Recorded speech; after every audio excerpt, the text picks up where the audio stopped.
dominant forms of hip-hop, fin, bubblegum-like, hollow, shallow, stimulating body, no stirring, no soul, which is very, very sad because young people need soul-stirring music. Yo, what up? Luxurious. Drums and ammo. Ghetto. Gifted. Ammbaataa. It's Ammbaataa, baby.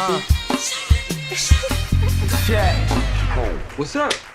Hey, it's so good to see you. Oh, man. We're both on the West Coast. See, I didn't know that was happening. Was It's that? been a while. It happened so last minute. But yeah, I've just been dying to get out here and reconnect. And then the opportunity presented itself like a couple weeks ago, and here I am. You took the opportunity. Yeah. Hell yeah. That makes me a happy person. Hell yeah. I know we're close in proximity. I know. And I am going to come up there. I'm going to come up and hang out for a minute, maybe play a couple shows. Okay. Well, I would be honored if I started recording stuff, or I recorded stuff in my living room. Oh, that's cool. And it looks clean though. I know, you're like, oh, that's cool, but it looks pretty official. I love that. I mean, yeah, I've made records in people's bedrooms and living rooms the record I put out, actually. Which one? Well, yeah. Hold on. Let me give you the proper. This is Emily Ritz. Man, we met around 2013, because Yesway came out in 2014. Yeah, it was 2013 for sure. 2013. And this is the Drums and Ammo, This, That, and the Third podcast. Like, I'm trying to get all my sequencing together for you so we could be proper. Yeah, so we met around 2013 through artists that I was working with at the moment. The group was called The Masters. It's Bonk and Sire, like over the top dope MCs, straight up. And we're like, hey, we want to get some vocalists on the song. I'm like, cool, whatever, come through. And they bring Emily Ritz through. Of all people. Of all people, you know what I mean? Which is cool, Yeah. When we met, you're one of those people that put that the thing in my brain that you never know when you're gonna meet somebody that's gonna affect you the rest, you know what I mean?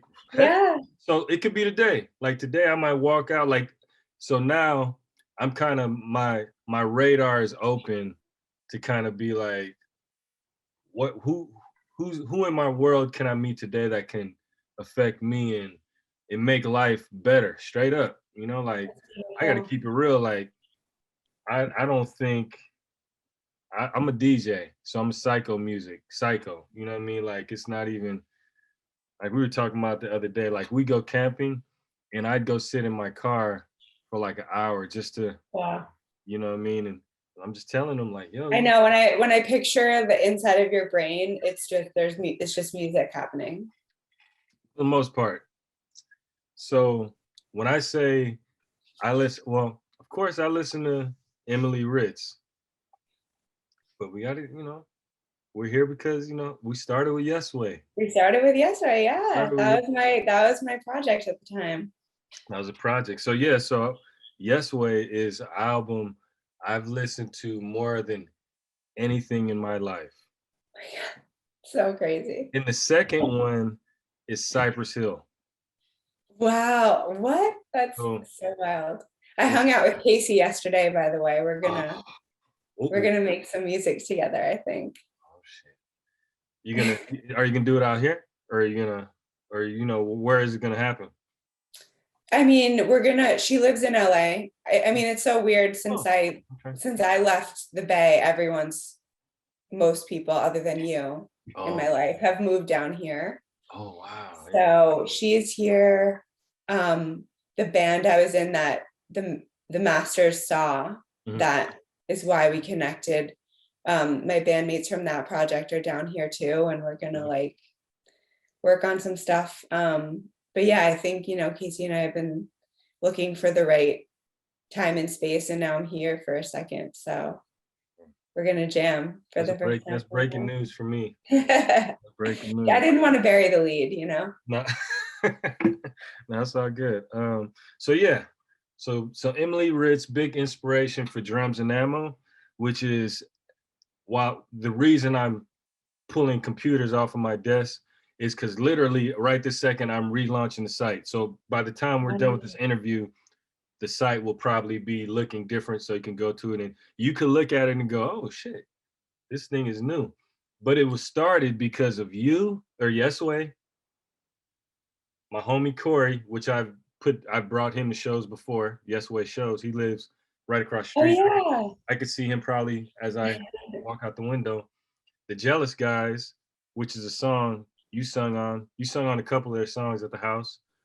And my other homeboy named Ricky Moss, and I've known him for literally, 30 years, straight up since he was a little ass kid. You know what I mean? So yeah. You guys were the 4 reasons I started drumsandammo.com with the merch and everything. Like, so if you, like I said, and that's actually, it's becoming a thing. It's becoming a thing. And I just want to give you the flowers and the props for giving me the inspiration to make it's an honor to be infused or a part of anything that you do. So it's a blessing. Hell yeah. So let's get into one more thing too in the intro. Like I'm the rap dude that's into like voices, old school, like, so you gotta have a unique, like the Method Mans and the Ghostface Killers and the, cats like that. So I remember the first time when you came in this room. I'm in the room too. It's different than what it looked like before though, but the first time you came over here and you started talking, I was like, oh shit. What is she gonna sound like? You know what I mean? Like I was just kind of like I don't have a speaking voice. I mean, I wasn't born with a natural singing voice at all. At all. And so I don't, some people, just the way they talk, you can tell that they're gonna, like Casey even, like she just has the voice of an angel, really naturally. That's not my story. Like I had to kind of figure it out. So yeah, it's a mystery to me how I'll sound, let alone someone I just met. I don't know. But it's like a old school, like your voice is like an old school classic voice. You know what I mean? Like some classic, like from some old 60s movie. You know what I mean? It's like a black and white movie. Like that's what your voice kind of reminds me of, that like type of vibe. Just like kind of like you're waiting to see what this is gonna turn into. As far as vocalist, but you're a vocalist, you're textural. What is it? Texturalist? I don't know. Is that it? Or textural art? I mean, I love that. Yeah, I make visual art and it's very textural. Yeah. So, and I know they, texturalist. Text. I'm gonna put that in my bio now. Texture. So I mean, so let's get into. We talked before. We talked here, and you gave me a brief rundown on some of the early influences and inspirations. So it's 2021 now. So those, sometimes you may change some of your core influences of, where you started from. So who would you put in that category as the inspiration? That's such a good question. I remember what you told me. I remember what you told me. Wow, what did I tell you? Tell me what I told you. I don't remember. Like I'm gonna stay me. Like, nope, that's not what you told me 8 years ago. No, I'm joking. No, you said Erykah Badu. Yeah, no, that's number one. That she's like infused in me. I mean, did I tell you the story of when I was in 5th grade and our substitute music class teacher asked everyone to bring in their favorite CD that they were listening to, and I brought in Erykah Badu, Baduism. It was my on repeat, and you can imagine at the time it was like NSYNC, Spice Girls, people.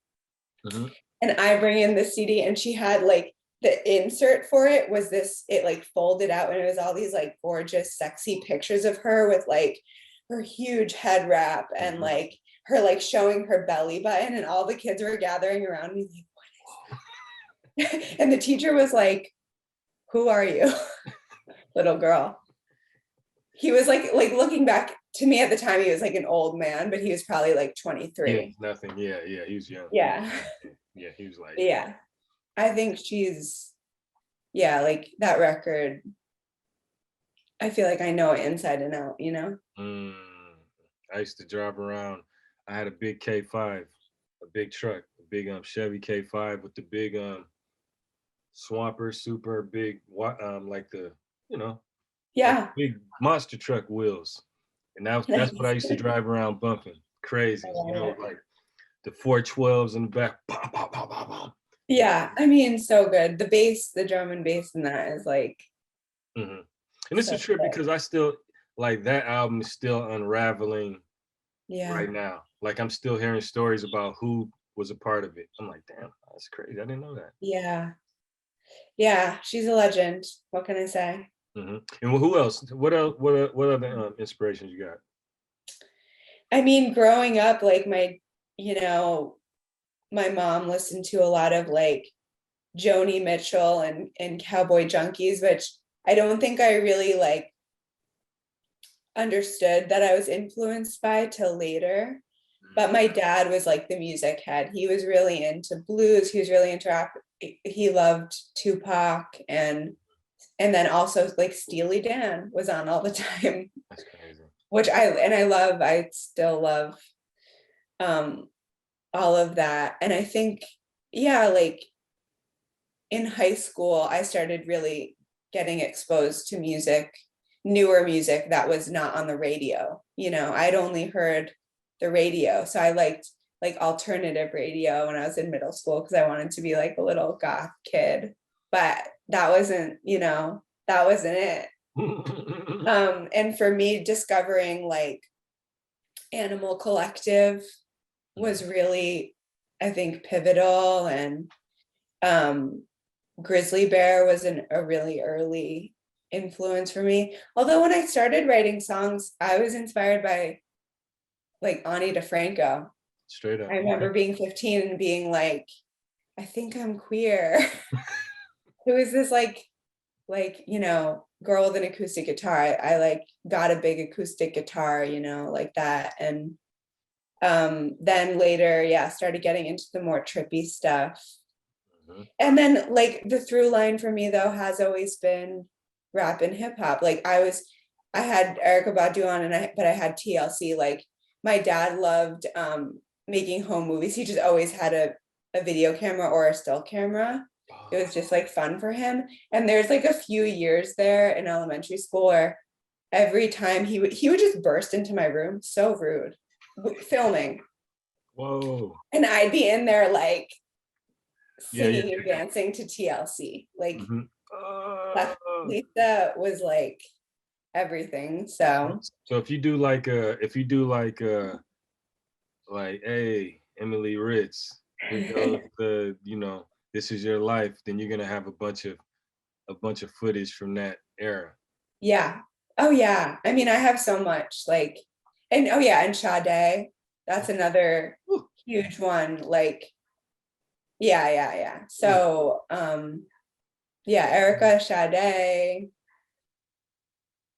And then my mom was more on the like Beatles tip, you know. My grandmother, like when I started writing songs, I was writing weird songs from the beginning because I didn't know what I was doing. And I remember my grandmother being like, you should write songs like the Beatles. Like she wanted me to write like good, like kind of just clear songs. And I was like writing like 7-minute long weird, you know.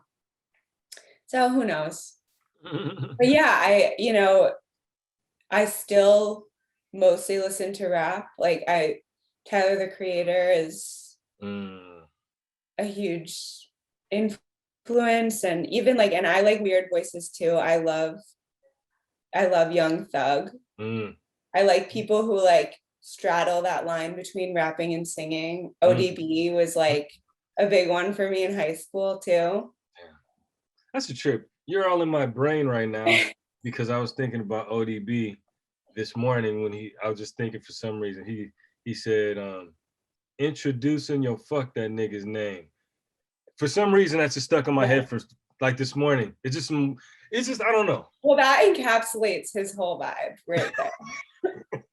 Like that does it. Yeah. I mean, yeah, I'm interested, like whether it's in the visual art world, like people who just create their own world, like visually, they have their like own visual language and create all kinds of things and stories with it, that like they just build their own world. And it's the same with music, people who kind of like build their own world or like have their own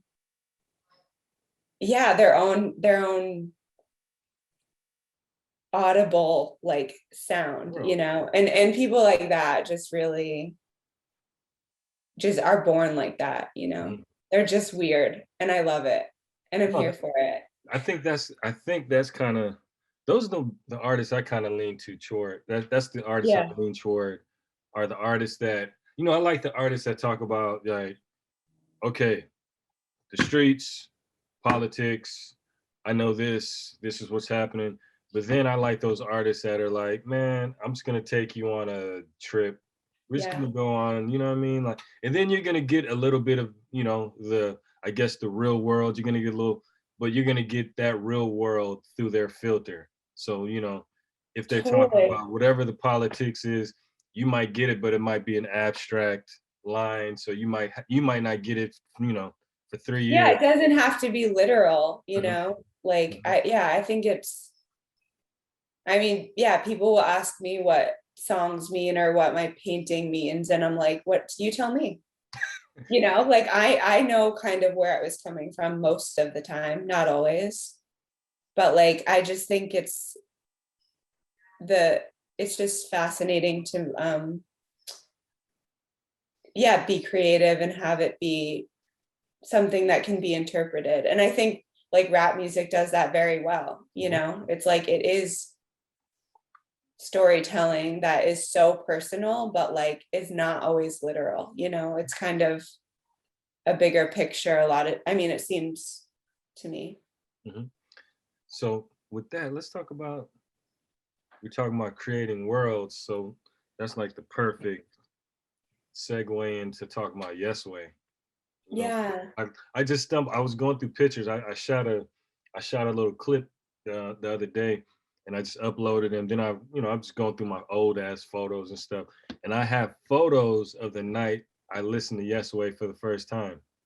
How weird! I literally, and I used one. Like I have to document this moment. Yeah, no, it's crazy. Like it wasn't even. I was just sitting there in the garage, you know what I mean, smoking whatever, and I was just like, you know, and I don't even I'm not like a selfie dude like that. I'm not like, you know, I don't, you know, I'm not on Instagram.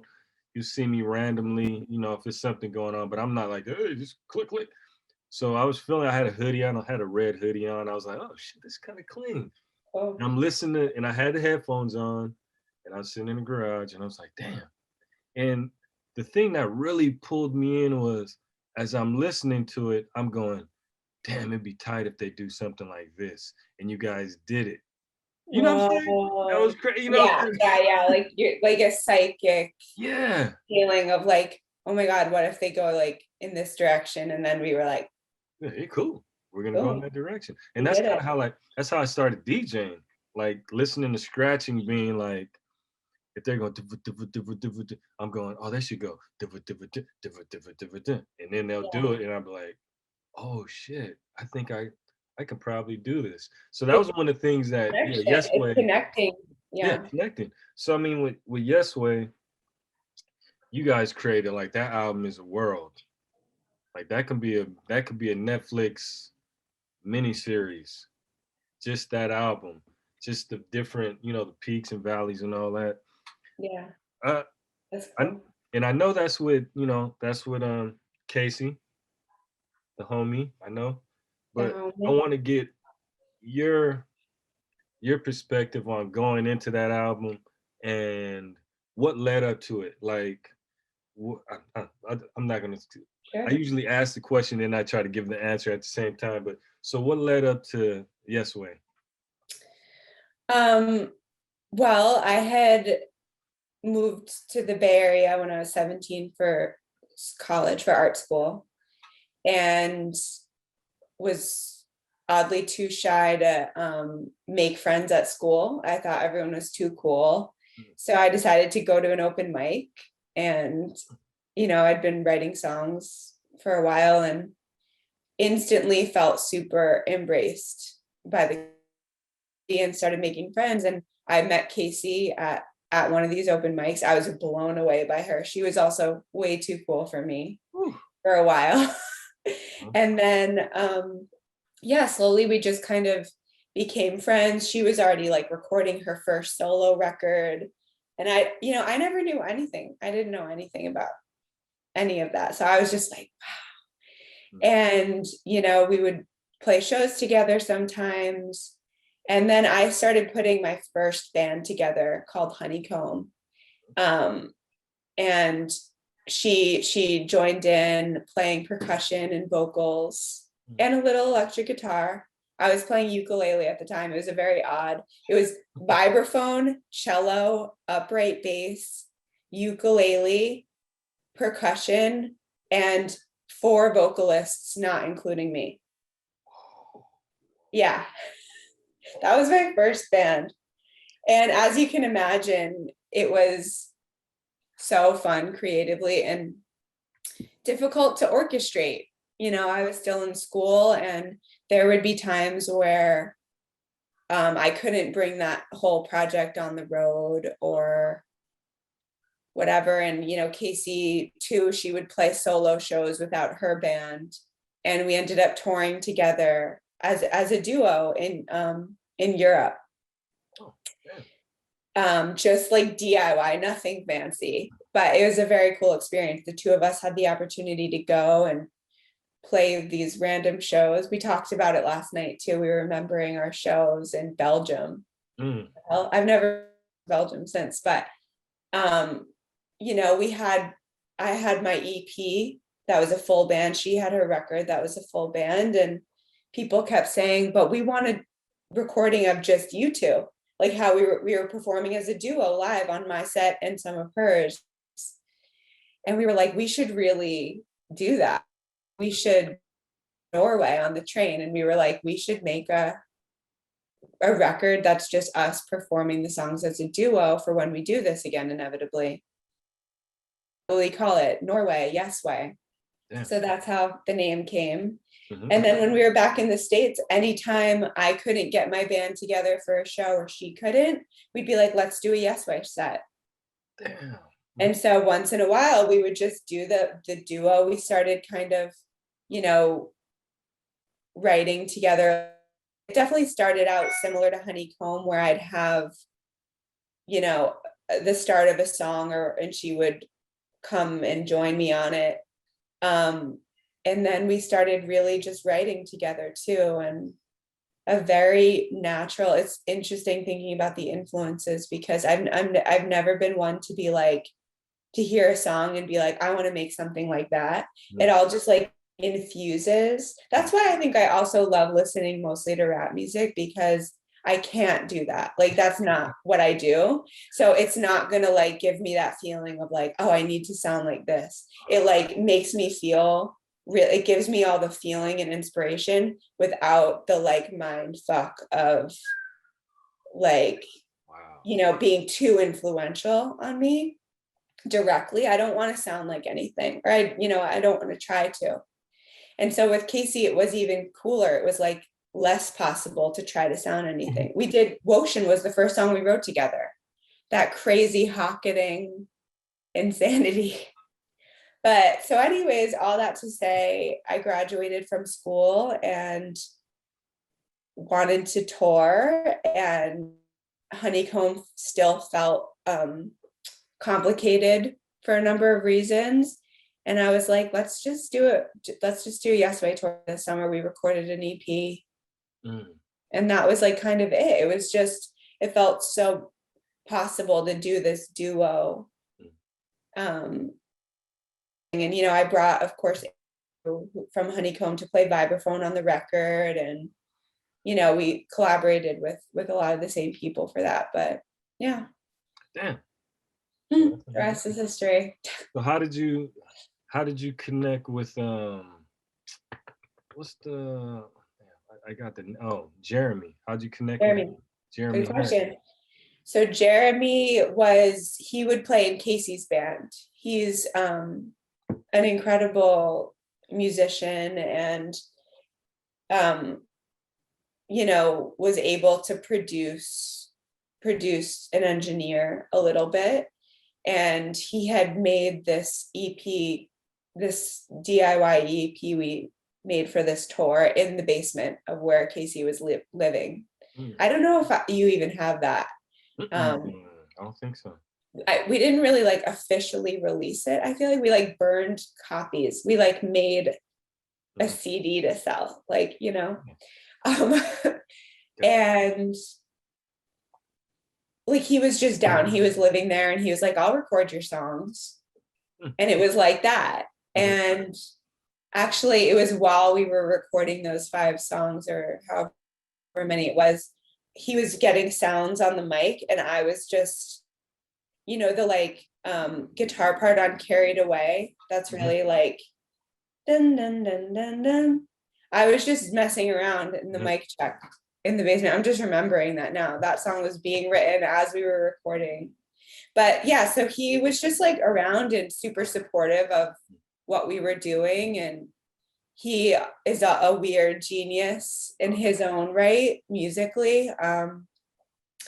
And yeah, was just there and down to support us. And when we decided to make the full length record, we had gone into Tiny Telephone, which now isn't there anymore. Or I think the Oakland studio is still there, but John Vanderslice, who owns it, was a big Honeycomb supporter, and he was like, I want to produce Yesway. And we were like, wow, yes. Hell yeah. And we went in, and couldn't afford to be in there long. We were like, okay, we have to do it in 11 days.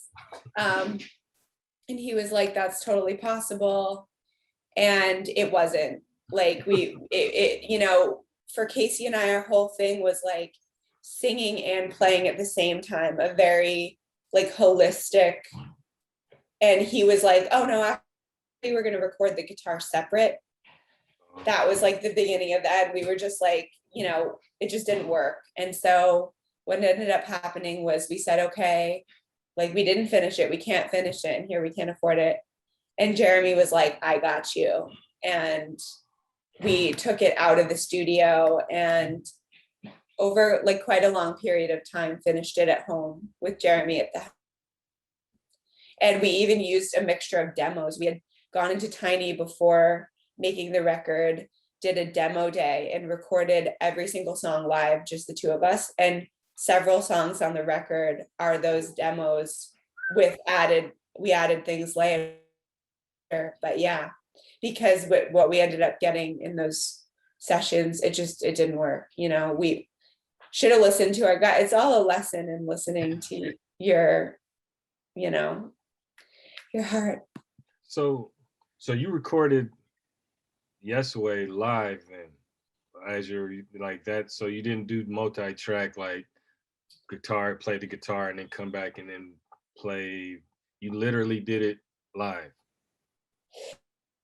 It's a mixture, because some of the stuff worked. We went in and we were recording all the guitars first, and then adding the vocals, and it just whatever. It was a nightmare. But some of the songs are vocals and guitar recorded separately. But we would always record our guitars at the same time. Okay. So it was never I'd go in and put my part and then her. It was at least the guitars at the same time and the voices at the same time, because that was our that was our thing, was the guitars were having a conversation and our voices were, and it was all this. Yeah. No, but that makes sense, because that is the Yesway thing. Yeah. That's your thing. Like you said, that's how oh man, I like this group, Yesway. What are they about? Well, they sit up there with 2 guitars and they play. You know, like that's in my brain. That's kind of like the foundation of Yesway. Yeah. In my brain, like I got a bunch of shows from you guys too that I filmed too. Wow. Oh my God, I would love to see. There's such limited, Okay. proof of us out there. Yeah. But yeah, I mean, when we first started doing shows together, it was even crazier. We would be like, we'd only want like one mic. We like be like the same bench and like it was like we were like really close to each other. Like we would joke too that like we would intertwine our legs. We wouldn't, but like we would, yeah. And and then she got that set up for a while where she had a kick drum. And so she was playing guitar and the kick drum. And then for a while I had a not a snare. You had the drum pad. I had a cymbal. Oh, I had a drum pad at one point. Too. Yeah. Yeah, at one point I had, she had the kick drum and I had I'm just spacing a cymbal. And I would like between guitar chords that I was plucking, I would hit that. Like it was such a crazy choreography, but it was really fun. We were just trying to make it, we were like, if we're gonna do this duo and have a bigger sound, like let's like, like that in Mary Poppins where he has like the one band thing. Yeah, we were like, let's do our own version of that. But what's crazy about like, as I, described you guys' shows, just the two of you watching the shows develop over time, it like first it was kind of like, real like, you guys two just playing and the sound, but then it just started like getting big, the sound started getting bigger and it would make you like wonder like, damn, how there's only 2 of them up there, but the sound eventually evolved to get real big. Yeah. With just you two. And I think it was a vocal thing too, like some way you guys made it to where it sounded like more people. I don't know, you just made it sound like more people. That was really the way I describe it. I mean, I have to credit Casey for that fully. Like she, and this was true in Honeycomb too. Didn't study music and I didn't have like, I've always had a natural rhythm. That's why I think my music is always very rhythmic more than anything. But I really couldn't like in Honeycomb, she would have to tune my instrument for me. I couldn't even like do that. My ears were not attuned. And in Yesway, she's always had such a good sensibility for tone and she would be like the one messing around on the amp to like get the reverb, and she would have like all these guitar pedals. I always just had an acoustic out of tune thing, like, and she'd be like, let me help you make it sound good. But so I eventually learned from her and when I moved to an electric guitar, which honestly was like, because of the arthritis in my hands, it was easier than my big classical. But sound wise, it was more expansive because then I could have a delay pedal too. And that was, I think, really like helping expand because then she had like delays and then I had it. And more and more we got into just the vocals. I mean, from the beginning we were both singing the whole time really. And I think that was a special part of it. I miss that. I mean, I miss singing with her so much. Doing that with her, singing with her, I feel like she taught me how to sing. She taught me how to know what sounds good, like, and I taught her how to be weird. Like I like brought the like freak, the trippiness, and she like brought the the beauty. That's how I look at it. And it sounds like she brought like the technical aspect to the yeah, she always did. And I've learned so much, like, then when I moved to the East Coast and started the solo project and stepped away from that, I got to really realize how much I learned from her, and how much I relied on her for that. Cause I was like, oh, I need another pedal. Like, I was like, oh wait, how would she produce my vocals in the studio? She produced my vocals really well, always. Like I still think when I record now, I still think about things she would say to me. Yeah, like in the studio. What Casey do in this case? She always like wanted me to kind of soften my voice a little bit, which like was right to tell me to do that. It's helpful.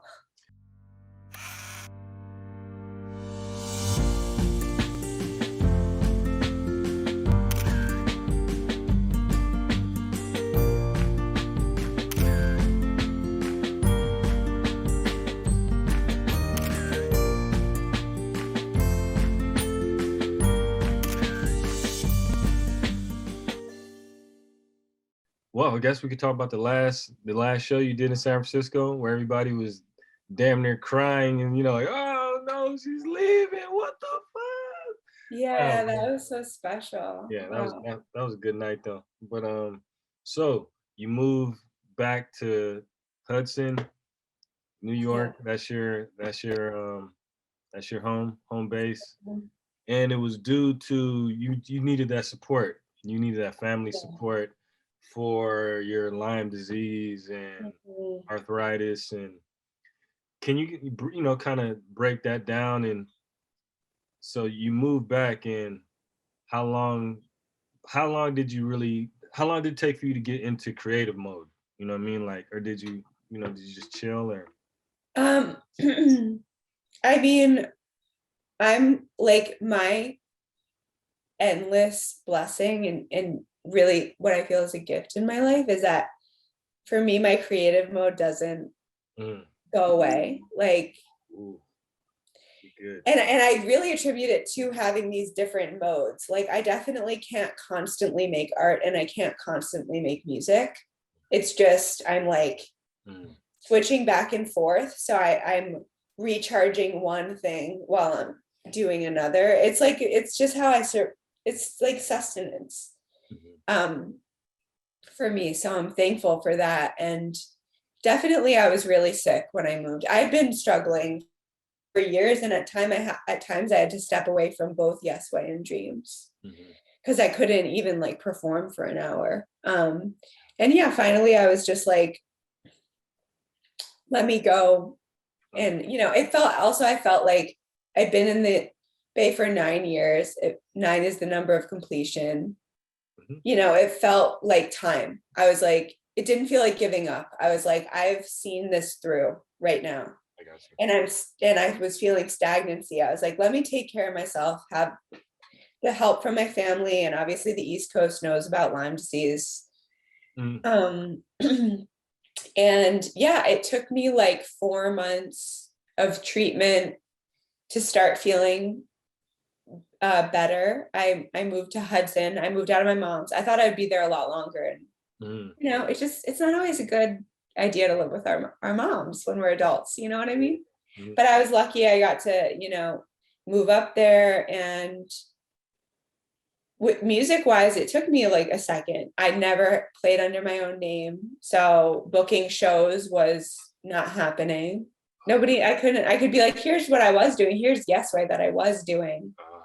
But, that's, that was my songwriting, but me doing it solo is different, so it took a second to kind of get those opportunities. And there was one point where I was like, maybe I don't even need to perform.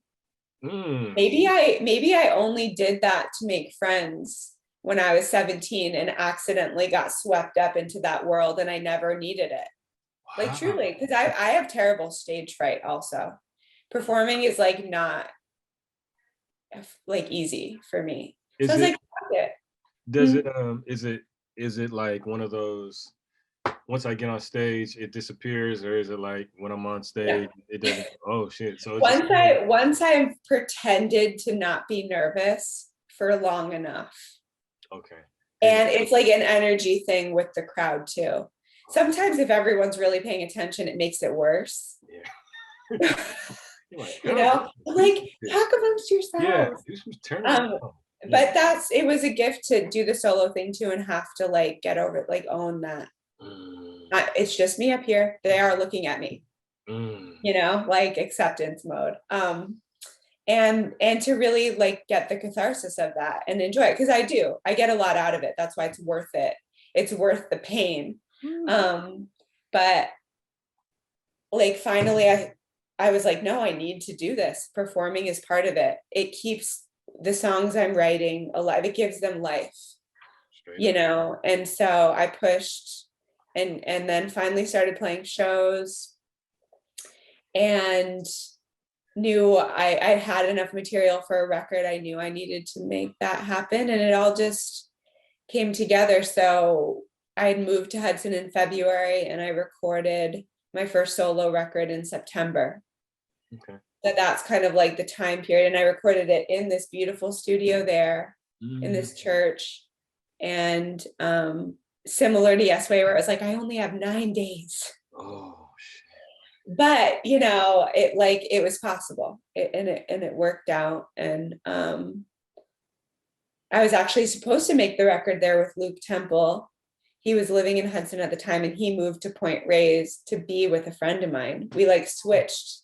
So I recorded with someone else, and then years later went to California and recorded my next solo record with Luke there, which is what I put out last year or in the beginning of this year. Yeah, technically 2021. Who knows what time is anymore in years, but. And that's that's love alone. In level. All right, so we're just gonna move. So I still want to talk. I want to talk about break down Take It Back. Oh yeah. Break that down to me, because that was like a month. Like that was one of my moments. Plus, it was like a kind of like a more of a up tempo. Yeah. You know, kind of like more of a head nod. So I was like, oh shit. I was like, oh, yeah, like head nod. That's crazy. You know what I mean? Like damn near dance. Yeah. No, I mean that, like, for me, if I had the technical know-how to produce like beats and use anything other than a guitar to like make music, a lot more of my songs would like that, you know, be in that, because that is my main influence. I just use these more traditional instruments to write. But I was lucky with Patrick Higgins, who produced that record with me. He you know, heard all the songs. It was the same thing. I went in, recorded them all as demos. We listened, made plans, and he was like, I kind of want to take the guitar right out of that song, and like, what if we just produce it this other way? And I was like, yes, absolutely, like that's what I want to do. And he had all the fun gear and know how to like put that together, and I kind of let him run with it. Like when I play it the way I wrote it, you can hear it. It's the same rhythm, dun dun dun dun, like it's all there. But yeah, we just took the guitar away, and that was the last song we made in that whole session. And I was like, this is it. Let's start over. Like, this is it. But we had just, you know, like, this is the direction I want to go in. And I'm still getting there. I mean, I'm finally in a place too now where I am writing in a way that allows the production to be like that easier. Like I'm not writing this like guitar heavy stuff. And working with Luke, he's like a guitar guy. He can also do really cool electronic stuff, as you can hear in the record. It's trippy. We took the guitar out a few times, not to have it be that poppy kind of head nod feeling, but which I love. But yeah, like the beautiful thing about switching projects and kind of starting fresh every time with only you watching. No, some people listen to what I do. It's like I get to keep evolving freely, and I'm still kind of moving. I still haven't made what I want to make yet. I see. But it's kind of in that vein a little bit more. Yeah, I see what you're saying. Like, because I remember last when we talked, the one time we caught up in Oakland, and you were breaking down. You're like, yeah, in my brain, I thought it was gonna be grittier. Yeah. You know what I'm saying? Like I was like, oh, I expect this shit's gonna be like, it's gonna be a little bit more like a little dustier, a little, Then the first one came out, and I was like, oh wow, this shit. It was it's it has moods. It definitely has like its moods. Yeah. But yeah, I had an idea it was gonna be grittier. And then just to get back to Cypress Hill, and this is a way that I describe Yesway. You guys, or you, I mean you, Yesway. I can imagine DJ Muggs from Cypress Hill sampling you. Well, Like I sampled by you. all means. No, and he actually just on a whole nother note, he actually sampled one of my home. Have you heard of Kelly Finnegan? No, I don't think I have. From Monophonics, I've tried to, I've told him about you. Oh, And yeah. Okay, yeah. He's from out this way, and he has a group called Monophonics, and he actually got sampled by Cypress Hill by DJ Muggs, which is crazy because I know he's a crazy fan. Yeah. So I want to talk about like the creative, like you talk about when you record, you want to keep it as free flowing as possible. You don't want to get locked in a box of how you create. When you're doing stuff, do you write everything down, or do you do you create the music first, or does it start with the words, or you know what I'm saying? It's kind of both. I'm really inspired by the sounds of words and imagery, and I love a rhyme scheme. I love rhyming. So for me, it's like I'm always like, if you look in my notes app, or like I have little notebooks, or on my computer, I have all these little like starts. It'll be like a few words someone said, or that I read, like a sentence, or just something that somehow hits visually. Like I just like the feeling of the words. And then usually it stays like a small thing. And then at some point I sit down with my instrument and dig out something I like, because I don't have the skills, which I like this about my songwriting, to think of a melody and figure out how to play it. That doesn't exist for me. I can think of vocal melodies and I'll record them and try to fit them in later, but I have to just have a talk with my guitar and like let it eventually tell me something I want to hear. And then I'll look through my little lyrics and something will align rhythmically. And then it's like the rest of the poetry just like comes. And a lot of times it's like, oh, this was the time to make this song, because suddenly it's meaningful to what I'm going through. Or I used to write constantly. I used to write a lot of songs when I was starting, and now I don't. Now it's like I really let it be natural. And so that's kind of the songwriting process. And what I am evolving in the studio is I really have a vision for what I want my records to sound like. I've never given myself the gift of or the opportunity to like have the time and space to execute it. I've worked with great people who I love what they do, and they are so talented and they like what I do. And we make this collaborative product. But for me, it's like I would need kind of like a lot of time in the studio to really do what I want. And there's a part of like surrendering of like all the songs I've put out. I honestly would do it differently. I'm serious. I'm like, that's it. Like, that's the version that's out there. Like, and they're all really very different from the originals, or like not how I anticipated. And it's always going to be that way. I'll have an idea for a painting. What comes out is totally different. Like that's how it is to some degree. But yeah, like I'm still getting to that point where I can have the time, have the collaborators, and have the confidence as the producer. Because I've also given that power away out of insecurity a lot of like, oh, I don't know what I'm doing. Like, I'll trust you with the decisions. And now I'm like, no, I know what I want and I'm going to like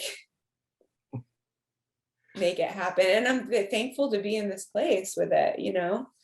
So you're hardcore though. You're hardcore because that's what I walked away with when we did sit that one time. I was like, oh yeah. I was like, oh shit, okay.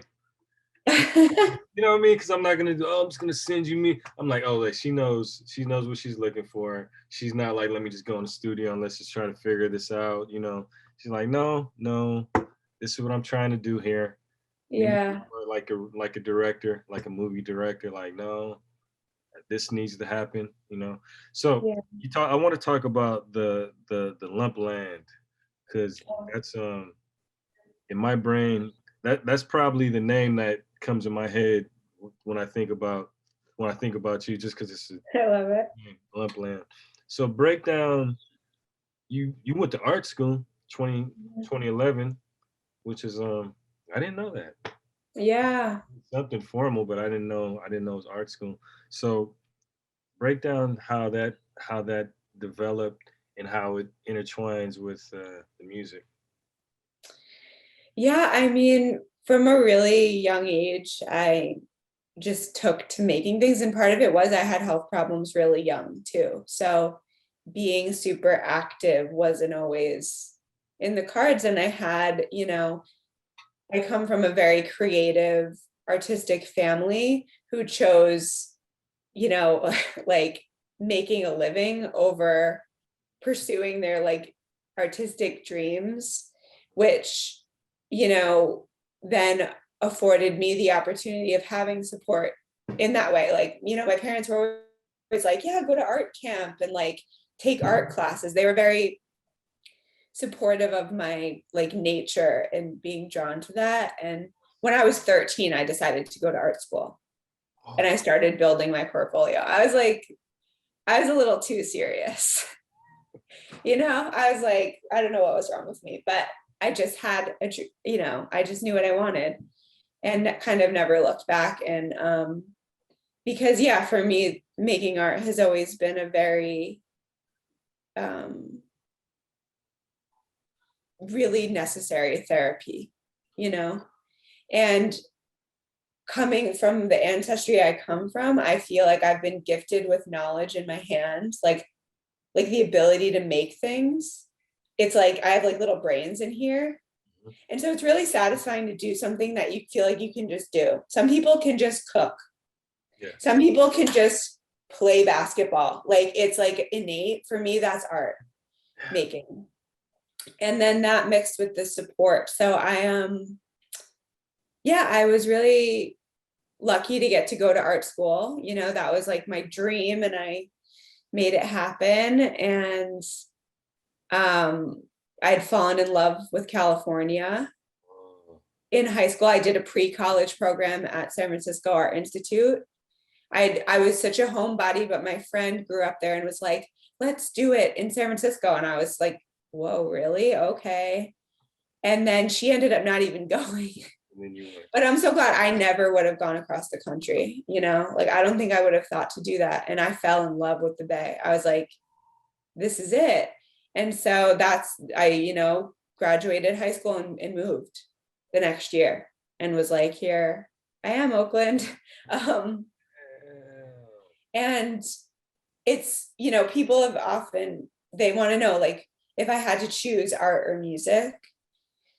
And it's like someone being like, do you want to keep eating food for the rest of your life or do you want to sleep? Yeah. One or the other, you know, it's like, it's not like that. Like songwriting was another tool for me to express. It involved a little more of a fantasy of like being on stage And I was so shy. Like, it's crazy that I ever did it. It's crazy. But I'm thankful. And I've just had amazing support from people like you being like, keep doing what you're doing. And the art has evolved in its own way. I ended up studying filmmaking. Damn. I studied painting. I'm doing ceramics, and it's a constant evolution, and it's like my practice. Music is like my heart thing. It's like when I'm feeling shit, I have to make music. So I'm not one of those people who's like shredding all day. Yeah, I got you. It's like I let it build. Damn. I used to do that though. I had to do that at some point to learn how to write. And I was like maybe more heartbroken all the time when I was young. So yeah.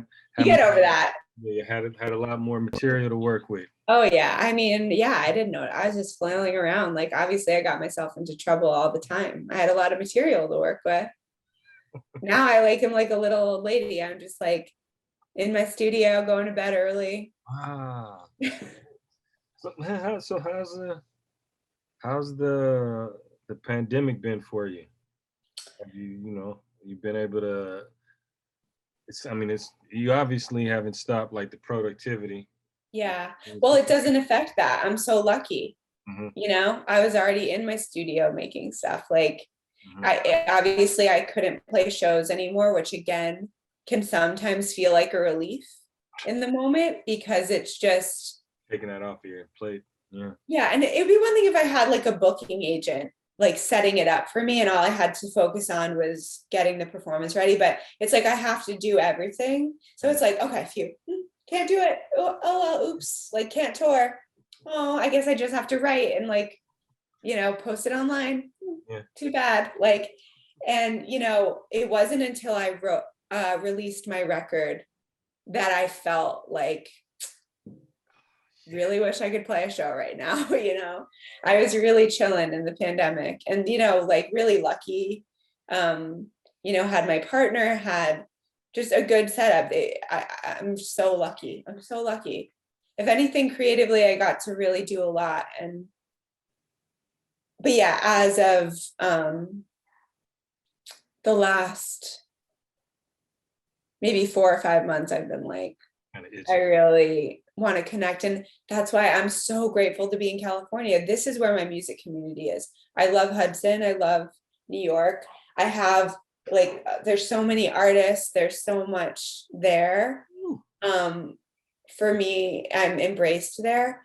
But my collaborators, my psychic Casey and I was so spoiled here with like amazing musicians. There's great people in New York too that I love.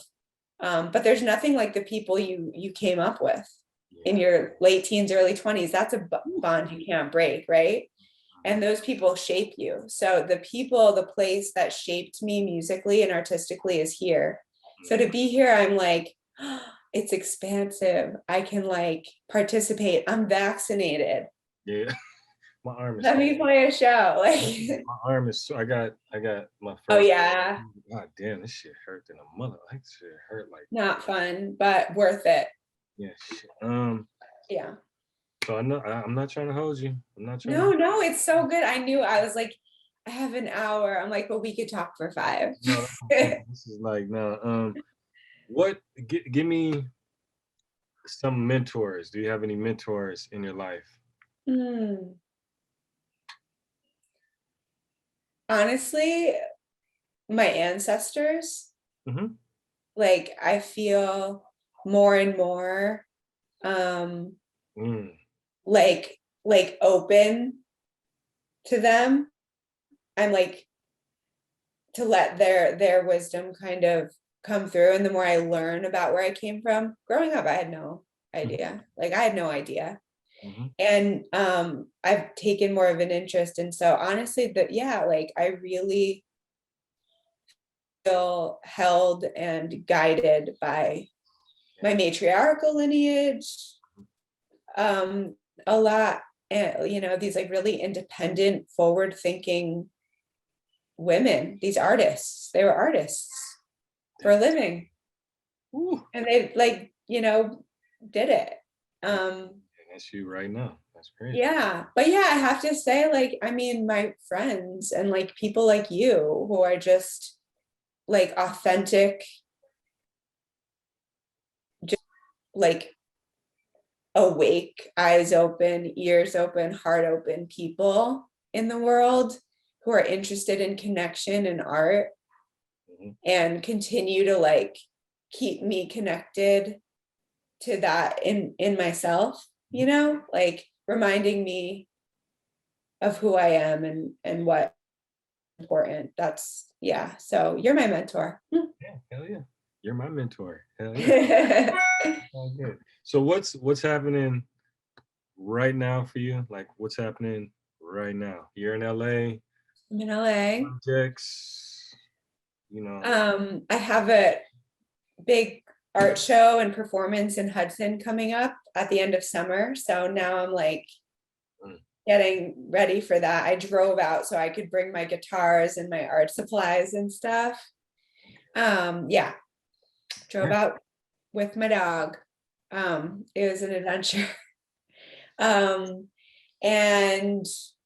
yeah, while I'm here, I'm gonna work on some paintings and stuff, and then I'm gonna go up to the Bay. My friend Tyson Vogel, he's a homie. His band Devotionals, I used to sing in. He's another, very supportive friend in my life. He started a little label called Orphan Records, and they're gonna put out a 7-inch of I'm in Love, and then a remix of Door Watcher that is so fire. You're gonna love it.